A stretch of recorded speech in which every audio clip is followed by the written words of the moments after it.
everyone, good afternoon. This is episode 1 of Glut 1 Talk. I did an introduction last week, which I'm not sure whether or not you saw it, but yeah, this is kind of a self-reflection challenge I gave myself to speak about my experience with Glut 1, also known as glucose transporter deficiency syndrome. I just wanted to talk about kind of, I can't call it a struggle, but I think my problem. How it started. It started quite young. I started having episodes, seizures. I started having neurological function problems. I couldn't control a lot of what I did or how I did it. I couldn't control a lot of my body function. I couldn't control movement. I couldn't control thought process. I couldn't control thinking. And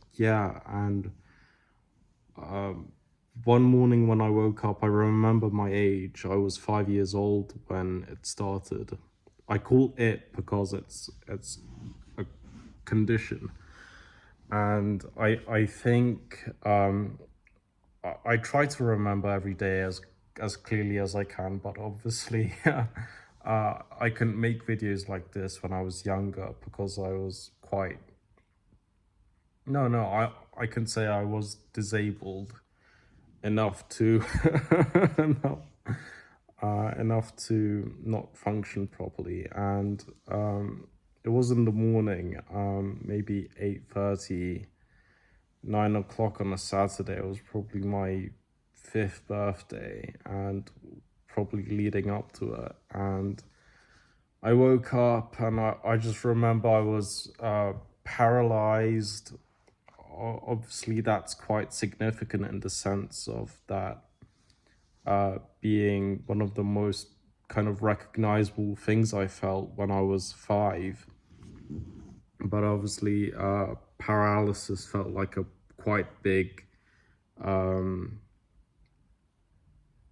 can I explain, quite big movement, I would say.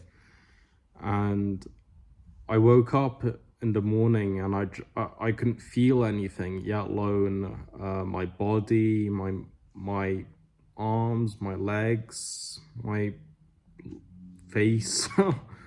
Not that I know what a face feels like, but in the sense of and I just felt stiff. I felt numb. I felt weak, essentially. I didn't know how to move yet, even though I was quite young. But I still tried moving. I still tried attempting to do something. I was in bed, and I felt quite strange. It was a new feeling, feeling sick. I had no recollection. I had no idea what it felt like to be sick leading up to this. I know I said I was 5. I was probably much older. Quite possibly 8 or 9 at the time, but